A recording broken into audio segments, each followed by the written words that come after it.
হেসেলে আপনাদের স্বাগত। আজকে আপনাদের জন্য নিয়ে এসেছি অনন্যার হেসেলে একটা নতুন রান্না। আপনারা হয়তো বাড়িতে সকলেই নিজেদের মতো এই রান্নাটি করেন। আমি কিভাবে করি সেটি দেখানো আমার প্রচেষ্টা। আজকে আমি আপনাদের সঙ্গে শেয়ার করব পমফ্রেটের সর্ষে ঝালের রেসিপি।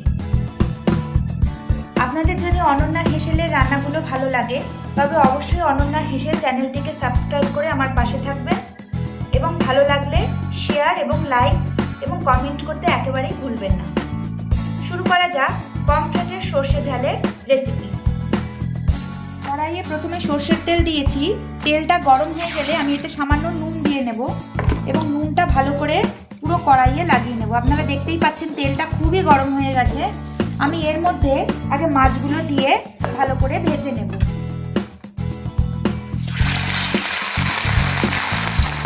সমস্ত মাছগুলো ভাজা হয়ে গেছে। এবার মাছগুলো আমি এরকম লাল লাল করে ভেজে নিয়েছি। এবার এই মাছগুলো আমি তুলে নেব।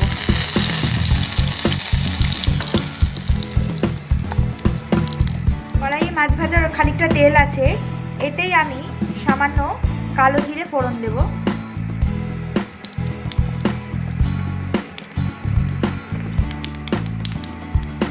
এবং একটা কাঁচা লঙ্কাও ফোড়ন দেব।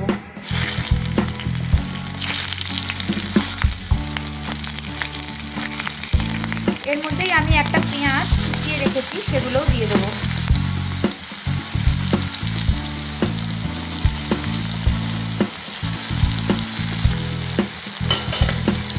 এবং এটা ভালো করে নাড়িয়ে নেব। পেঁয়াজটা যখন এরকম সুন্দর ভাজা ভাজা হয়ে যাবে তখন আমি এর মধ্যে সামান্য জিরে আমি বেটে রেখেছি 1 চামচ মতো, ছোট চামচের, সেই জিরে বাটাটা দিয়ে দেব।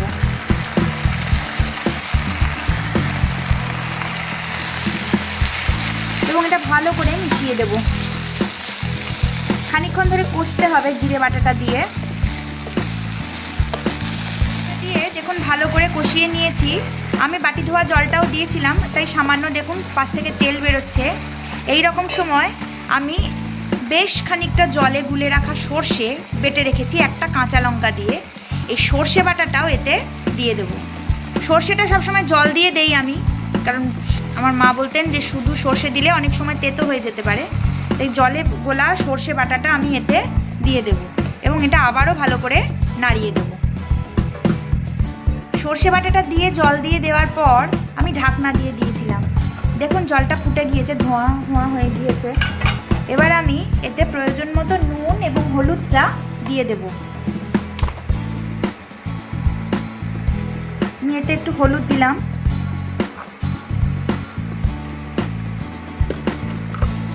এবং এতে আমি সামান্য নুনও দেব, এতটা মতো নুন দেব। দিয়ে এটা আবারও ভালো করে নেড়ে দেব।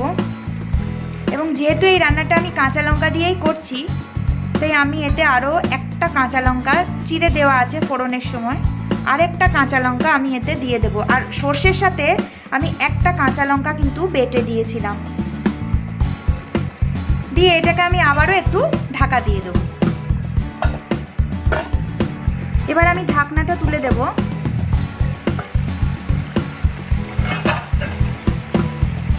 ভালো করে এটা নাড়িয়ে নেব। সুন্দর একটা গন্ধ বেরোচ্ছে সমস্ত মশলা মিশে গিয়ে। এর মধ্যে আমি এবার ফেটিয়ে রাখা 1.5 চামচ মতো টক দই দিয়ে দেব।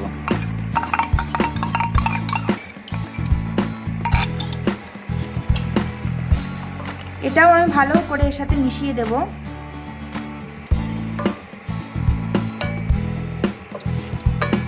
এবং আবারও একটু ঢাকা দিয়ে দেব। আন্দাজ মতো ঝোল দেবেন।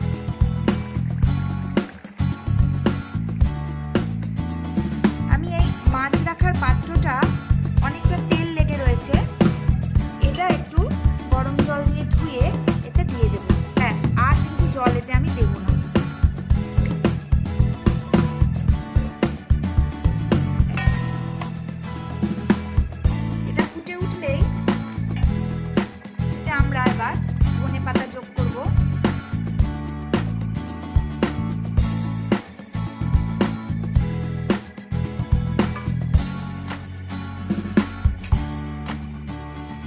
এটা একটু ফুটে উঠবে।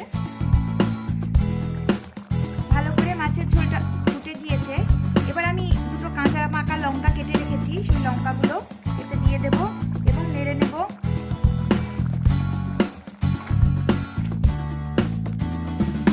এবং আমি এবার এতে ধনেপাতা কুচানোটাও দিয়ে দেব।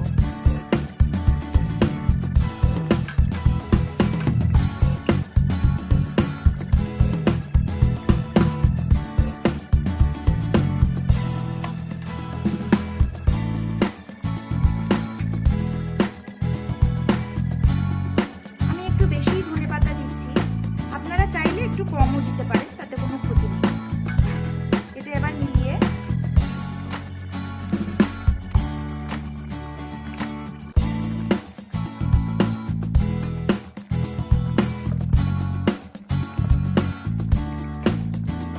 একটু ঢাকা দেব। তার আগে আমি এতে একটু সর্ষের তেল ঢেলে দিয়ে নেব, 1 কলা মতো।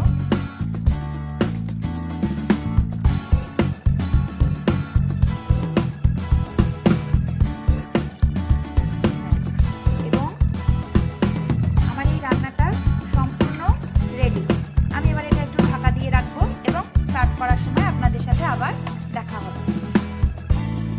এবার আমরা মাছগুলোকে প্লেটে ঢেলে ফেলব।